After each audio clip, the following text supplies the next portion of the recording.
Hello student, good morning. M coaching centre Muzaffarpur में आप लोगों को स्वागत है। स्टूडेंट, आप लोग की साइंस की क्लास चल रहा है, जो फिजिक्स शायद आज 5वां या 6ठा क्लास होगा, इस बात को ध्यान रखिएगा आप लोग।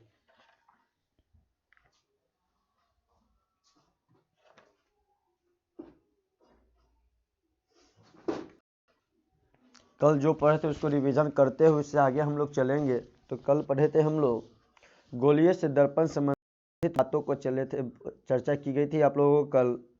तो कल जो पढ़े थे उसे पढ़ते हुए चलते हैं। तो हम लोग देखते हैं यहाँ पर वक्रता केंद्र ध्रुव के बारे में। तो मुख्य अक्ष एक पढ़े थे, वक्रता केंद्र के बारे में, ध्रुव के बारे में, मुख्य अक्ष के बारे में पढ़े थे।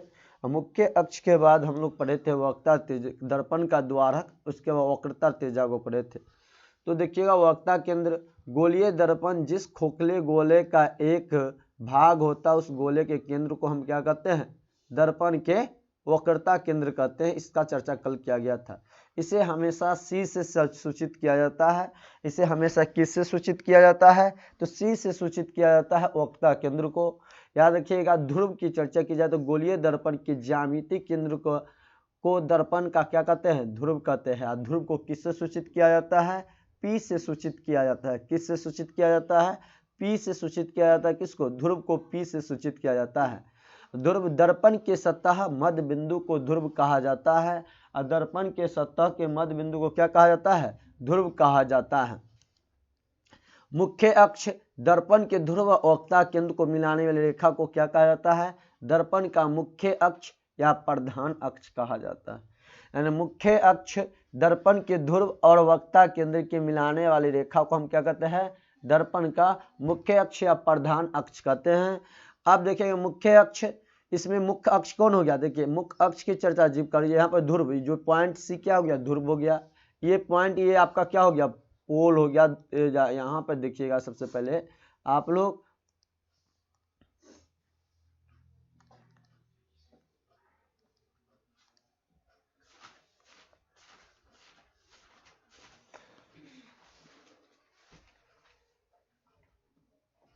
सबसे पहले यहाँ पे क्या हुआ? एक केंद्र हो गया। ये क्या हुआ? केंद्र। ये जो पॉइंट यहाँ पे आपका ध्रुव हो गया, ये मुख्य अक्ष हो गया। इस तरह से ये अवतल दर्पण है। कैसा दर्पण बना हुआ है आप लोगों का? अवतल। ये कौन सा दर्पण है? उत्तल दर्पण है। जो अंदर की ओर क्या होती है? बाहर। यहाँ पर उत्तल दर्पण बताया गया, अंदर की ओर धसी रहती है। आई किधर होती है? बाहर की ओर, विपरीत की ओर धसी हुई रहती है। ये क्या हो गया? हम लोग का ध्रुव हो गया। ये क्या हुआ? केंद्र हुआ। ये क्या हो गया? हम लोगों का मुख्य अक्ष हो गया, अच्छे अक्ष। इस तरह से इसके बाद देखिए, दर्पण का द्वारक, दर्पण की चौड़ाई दर्पण का द्वारक कहलाता है। और दर्पण का द्वारक क्या कहलाता है? दर्पण की चौड़ाई और दर्पण का क्या कहलाता है? दर्पण की चौड़ाई दर्पण का द्वारक कहलाता है। अथवा दोनों में से एक परिभाषा को लिख सकते हैं। दर्पण का वह भाग जिससे प्रकाश का परावर्तन वास्तविक रूप से हो सके। किस रूप से हो सके? वास्तविक रूप से होता है, उसे दर्पण का क्या कहलाता है? द्वारक कहलाता है। वक्रता त्रिज्या दर्पण का जिस खोखले गोले का भाग है, उस गोले की त्रिज्या को क्या कहते हैं? दर्पण का क्या कहता है? दर्पण की वक्रता त्रिज्या कहते हैं। क्या कहते हैं? दर्पण की वक्रता त्रिज्या कहते हैं। अब इसके बाद चर्चा, दर्पण के ध्रुव एवं वक्रता केंद्र तक की दूरी को क्या कहा जाता है? वक्रता त्रिज्या कहा जाता है। दर्पण के ध्रुव एवं वक्रता केंद्र तक की दूरी को क्या कहा जाता है? वक्रता त्रिज्या कहते हैं। इससे आगे देखिएगा, इसे हमेशा वक्रता केंद्र को किससे सूचित किया जाता है? आर से सूचित किया जाता है। किससे सूचित किया जाता है? आर से। अवतल दर्पण का मुख्य फोकस एवं फोकस दूरी ज्ञात करना। किस दर्पण से? दो दर्पण से हम लोग ज्ञात करेंगे, एक अवतल दर्पण से, एक उत्तल दर्पण से। मुख्य फोकस एवं फोकस दूरी दोनों का एक ही चीज होता है, थोड़ा सा अंतर हो जाएगा। जैसे यहाँ पे अवतल दर्पण की जगह पर क्या लिख देंगे? उत्तल दर्पण। तो यहाँ पर अवतल दर्पण का मुख्य फोकस एवं फोकस दूरी, तो मुख्य फोकस क्या होता है? अवतल दर्पण के मुख्य अक्ष के समांतर और निकटवर्ती सभी आपतित किरण परावर्तन के बाद मुख्य अक्ष पर एक बिंदु अभिसारित होती है। इस बिंदु दर्पण का क्या कहलाता है? मुख्य फोकस कहलाता है। इसे हमेशा किससे सूचित किया जाता है? मुख्य फोकस को एफ से सूचित किया जाता है। अवतल दर्पण का फोकस वास्तविक होता है। अवतल दर्पण की फोकस की चर्चा किया जाए तो क्या होता है? वास्तविक होता है। क्या होता है? वास्तविक होता है। अवतल दर्पण को अभिसारी दर्पण भी कहा जाता है। अवतल दर्पण को कैसा दर्पण? अभिसारी दर्पण कहा जाता है। फोकस दूरी अवतल दर्पण के ध्रुव तथा मुख्य फोकस के बीच की दूरी को फोकस दूरी कहते हैं। इसे फोकांतर भी कहा जाता है। अवतल दर्पण के ध्रुव तथा मुख्य फोकस के बीच क्या होती है, दूरी को फोकस दूरी कहते हैं। इसे क्या कहते हैं, फोकांतर भी कहते हैं। हमेशा इसे किससे सूचित करते हैं, एफ से सूचित करते हैं। देखिए यहाँ पे दर्पण बना गया है, यहाँ पे ये क्या हो गया आपका ध्रुव हो गया, ये क्या हो गया आपका सभी बिंदु एक ही जगह अभिसारित, तो ये फोकांतर या फोकस दूरी हो गया। अब यहाँ पे ये क्या हो गया, केंद्र आपका हो गया। इस तरह से हो गया आप लोगों का, इस तरह से इसे हमेशा किससे सूचित करते हैं, फोकस दूरी को एफ से सूचित करते हैं। अब इसके बाद हम लोग चलते हैं, इससे आगे की चर्चा करते हैं हम लोग। ये तो हम लोग रिवीजन देखे थे। अब हम लोग देखते हैं उत्तल दर्पण का, उत्तल दर्पण का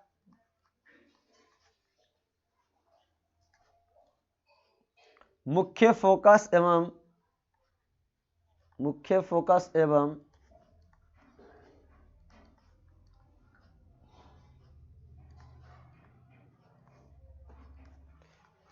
फोकस दूरी,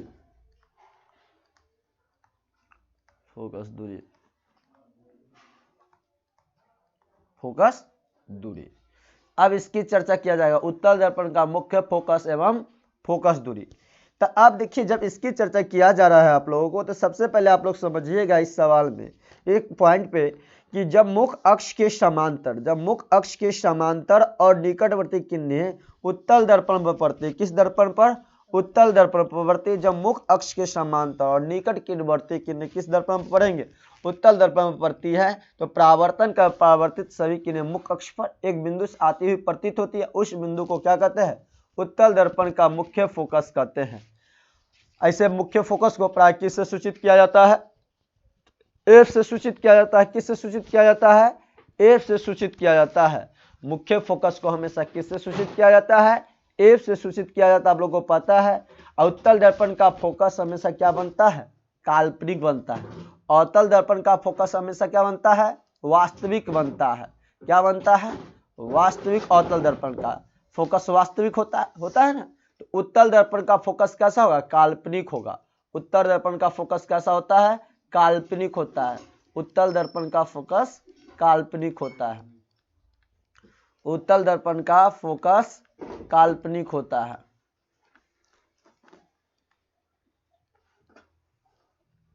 काल्पनिक होता है।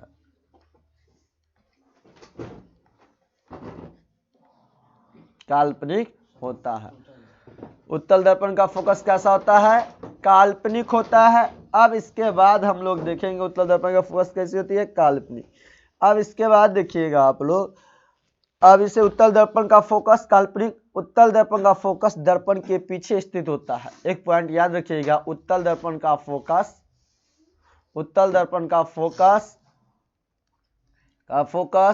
दर्पण के पीछे स्थित होता है। फोकस कहां पे, दर्पण के पीछे स्थित होता है। दर्पण के पीछे स्थित है। उत्तल दर्पण का फोकस दर्पण के पीछे स्थित है। कहां पे स्थित है, उत्तल दर्पण का फोकस दर्पण के पीछे स्थित रहता है। उत्तल दर्पण और मुख्य फोकस के बीच को दूरी को, एक पॉइंट आप लोग ध्यान में रखिएगा, उत्तल दर्पण एवं उत्तल दर्पण के ध्रुव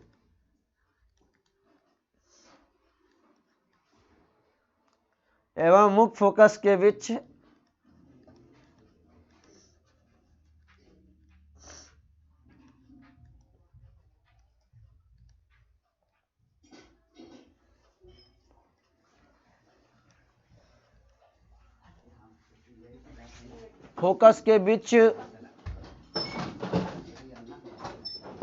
की दूरी को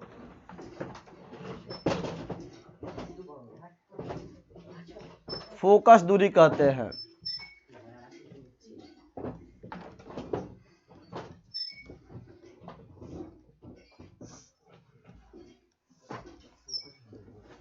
उत्तल दर्पण के ध्रुव एवं मुख्य फोकस के बीच के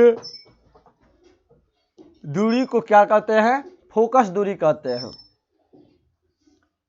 अब इसे भी प्रायः किससे सूचित किया जाता है? इसे प्रायः हमेशा F से सूचित किया जाता है। इसे हमेशा F से सूचित किया जाता है। किससे? F से सूचित किया जाता है।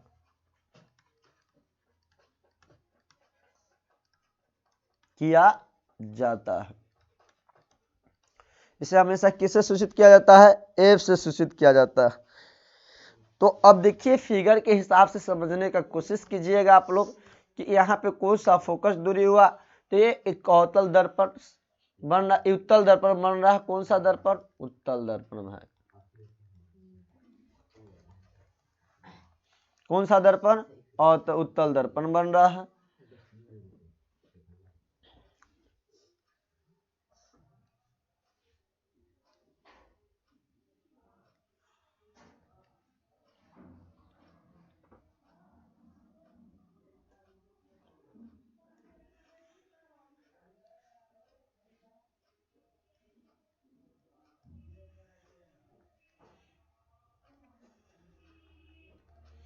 अब देखिए इसमें सबसे प्रायः हम लोग देखेंगे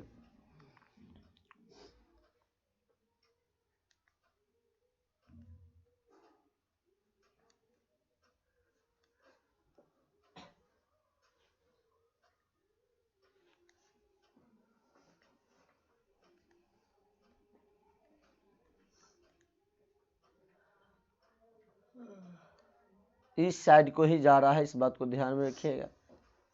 अब इसके बाद इसमें कौन सा केंद्र बनेगा? तो देखिए कौन सा केंद्र है, इधर भी जाएगा ये साइड। अब देखिए यहाँ पर सबसे पहले ध्रुव कहाँ बनता है? यहाँ पे बनता है ना पोल, पी, ध्रुव, पी के मतलब ध्रुव, पोल। अब देखिए पोल बना यहाँ पे। अब इसके बाद ये पॉइंट एम हुआ, इसे क्या कहते हैं हम लोग? इसे कहते हैं M1 कह सकते हैं। यहाँ पर ऊपर हो तो ऊपर से लिए ऊपर हो ही गया। कौन कुछ हाई वे बैठल ना है कुर्सी के इधर करना, मिट्टी को 4 और 5 बार जाए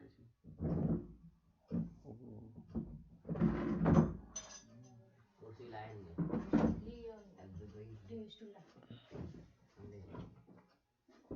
तो कैसे होएगा क्या भाई ओए दो ना घुस उठाओ। इसे हम किससे? P से सूचित, इसे M से, इसे M1 से सूचित कर। अब इसके बाद देखते हैं कल लाइव में ना लाइव कल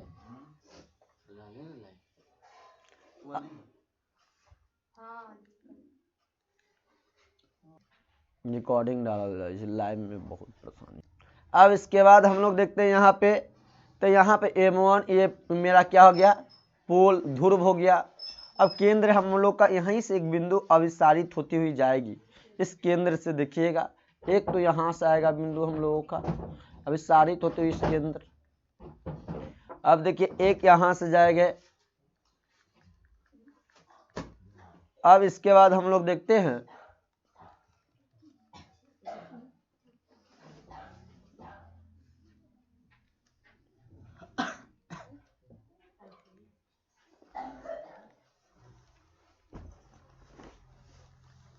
यहाँ पे एक जाएगा।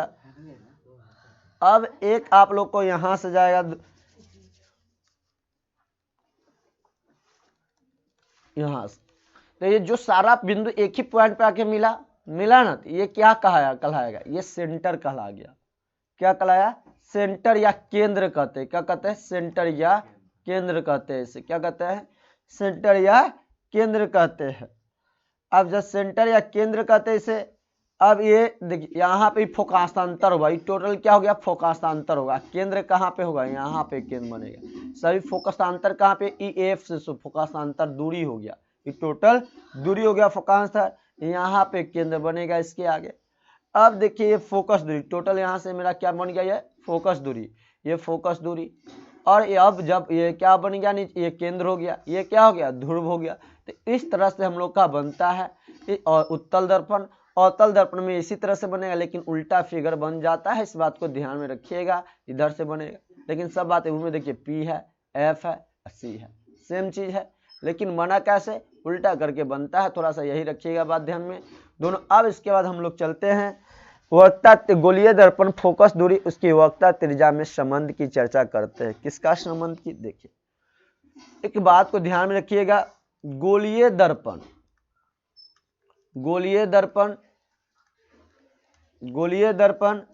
की फोकस दूरी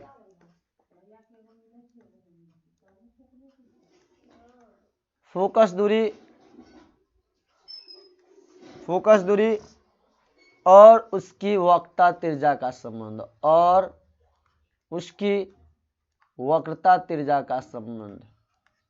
वक्रता त्रिज्या का संबंध।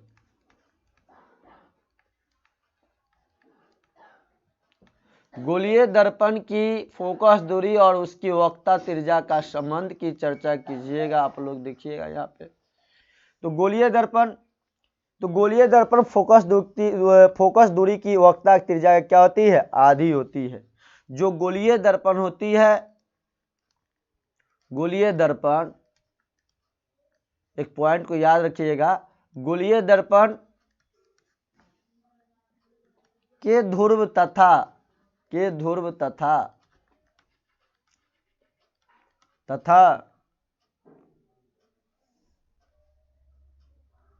गोलीय दर्पण के की कर दीजिएगा आप लोग, गोलीय दर्पण की फोकस दूरी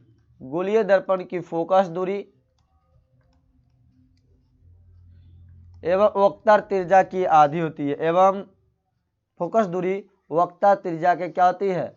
आधी होती है। वक्रता त्रिज्या की आधी होती है। तो गोलीय दर्पण की फोकस दूरी वक्रता त्रिज्या क्या होती है?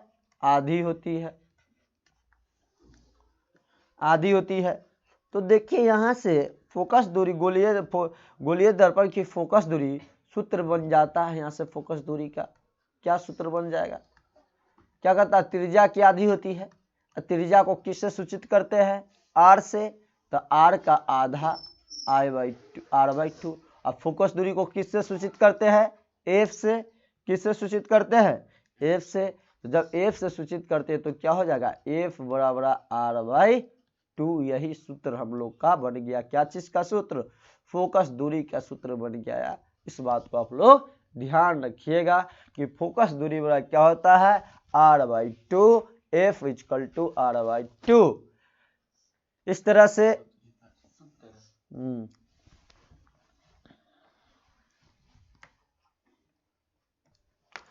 क्या हो गया? फोकस दूरी r/2। अब इसके बाद देखिए फोकस दूरी, अब इसके बाद हम लोग समझते हैं अवतल दर्पण में। किस दर्पण में? अवतल दर्पण में।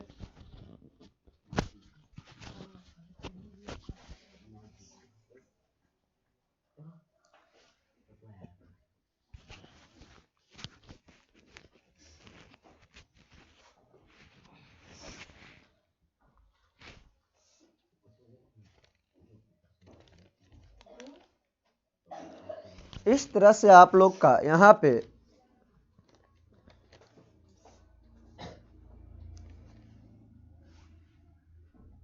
देखिए का एक दर्पण के बारे में खत्म हुआ। तो देखिए आप लोग क्वेश्चन बना सकते हैं, प्रश्न बनाकर घर से लाइएगा। जो भी पढ़ाया गया है, कौन कौन सा प्रश्न बन सकता है, जितना पढ़ाया गया इधर आप लोग का कौन कौन सा प्रश्न बनेगा। देखिएगा एक क्वेश्चन बनेगा कि गोलीय दर्पण क्या है। आप लोग को पढ़ाया गया है गोलीय दर्पण की परिभाषा लिखा गया, वही आंसर लिख दीजिएगा। आप लोग का आंसर हो जाएगा गोलीय दर्पण क्या है। ठीक ना? आप दूसरा नंबर क्वेश्चन की चर्चा किया जाए तो आप लोग दूसरा नंबर क्वेश्चन को देखिएगा। गोलीय दर्पण की मुख्य फोकस की परिभाषा, यानी गोलीय दर्पण की मुख्य फोकस की परिभाषा लिखना है। किसका? मुख्य फोकस का परिभाषा। गोलीय दर्पण का मुख्य फोकस क्या है, इसका फॉर्मूला लिखना है। के मुख्य परिभाषा लिखना है। के मुख्य फोकस को परिभाषित कीजिए। मुख्य फोकस को परिभाषित कीजिए। फोकस को परिभाषित करें। तीसरा पॉइंट आप लोग ध्यान में रखिएगा कि गोलीय दर्पण की फोकस दूरी और वक्रता त्रिज्या की परिभाषित कीजिए। क्या करना है? वक्रता त्रिज्या का परिभाषा लिख देना है। गोलीय दर्पण की फोकस दूरी, गोलीय दर्पण की फोकस दूरी एवं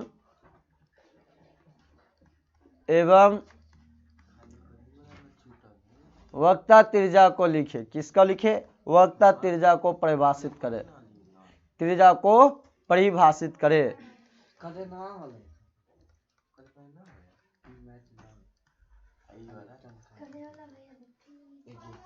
4 नंबर अवतल दर्पण उत्तल दर्पण को परिभाषित करे।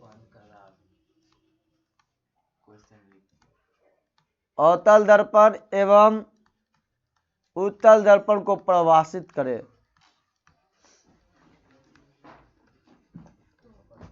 वन को परिभाषित करे।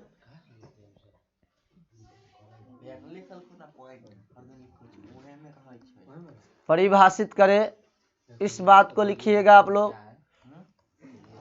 क्वेश्चन नंबर 5 देखिएगा, अवतल दर्पण की फोकस दूरी ज्ञात करे। इस सवाल को क्या करना है आप लोग को? एफ इक्वल टू क्या कर दीजिएगा? r/2 करके तो 36 कितना कर दीजिएगा? 2, तो 18 सेंटीमीटर आ जाएगा आंसर, ठीक ना।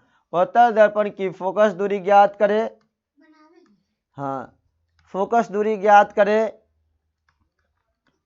अवतल के f का है सूत्र हो छे फोकस दूरी ज्ञात करेला f इक्वल टू r/2, ठीक ना।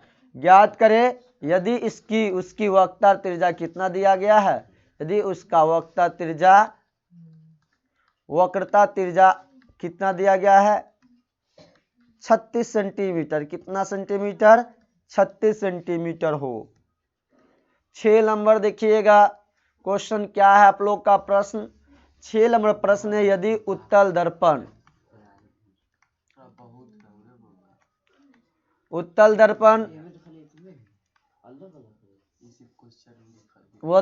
दर्पण की फोकस दूरी 25 सेंटीमीटर है।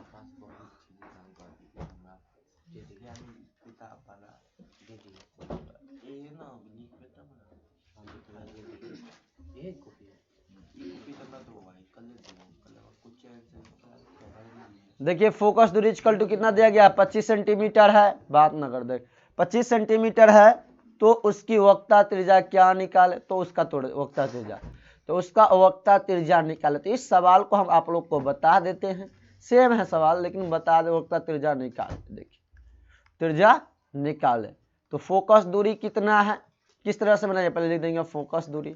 फोकस दूरी कितना दिया गया है? 25 सेंटीमीटर बराबर 25 सेंटीमीटर। अब लिख देंगे सूत्र क्या होता है फोकस दूरी? F equal to r/2। ये सब परीक्षा में क्वेश्चन पूछा जाता है।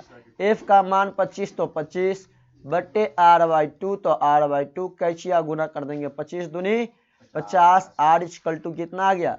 50 सेंटीमीटर आ गया। हाँ, हम लोग का अब 5 लोग क्वेश्चन है तो 5 नंबर का तो आप लोग किस फॉर्मूला में बैठा दीजिएगा? F equal to r/2। आपका r कितना है? 36 है, 36/2 कट के कितना आ जाएगा आप लोगों का? 18 सेंटीमीटर आ गया। अब गोलीय दर्पण क्या है, कहाँ पे आपका आंसर मिलेगा? तो देखिए कहाँ पे आंसर है, गोलीय दर्पण क्या है। तो आंसर आपका ये लिख दीजिएगा आप लोग, सही हो जाएगा गोलीय दर्पण के बारे में।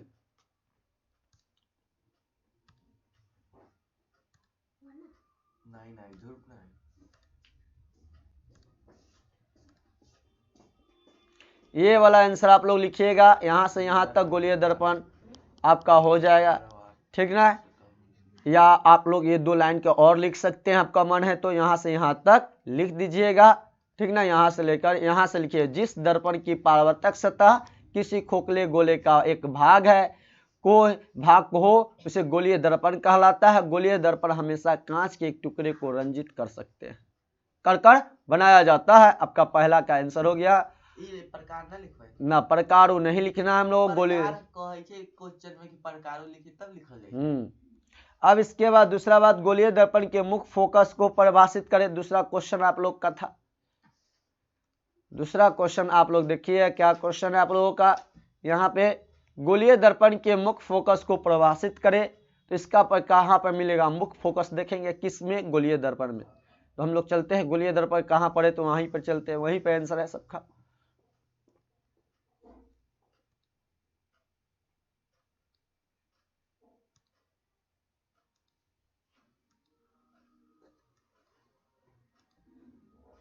ये तो दर्पण हो गया आपका अवतल दर्पण, उत्तल दर्पण।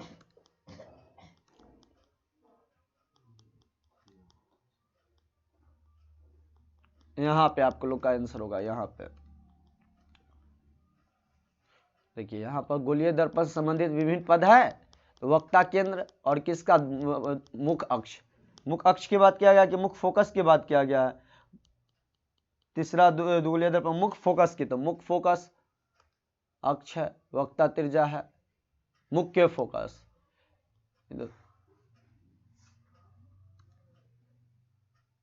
वक्ता त्रिज्या, मुख्य अक्ष, ध्रुव, वक्ता केंद्र। एक था वक्ता केंद्र वाला आप लोगों को क्या जाएगा परिभाषा, गोलीय दर्पण की फोकस दी तो वक्ता केंद्र त्रिज्या एक ही लिखिएगा वक्ता केंद्र वाला में। अब मुख्य अक्ष,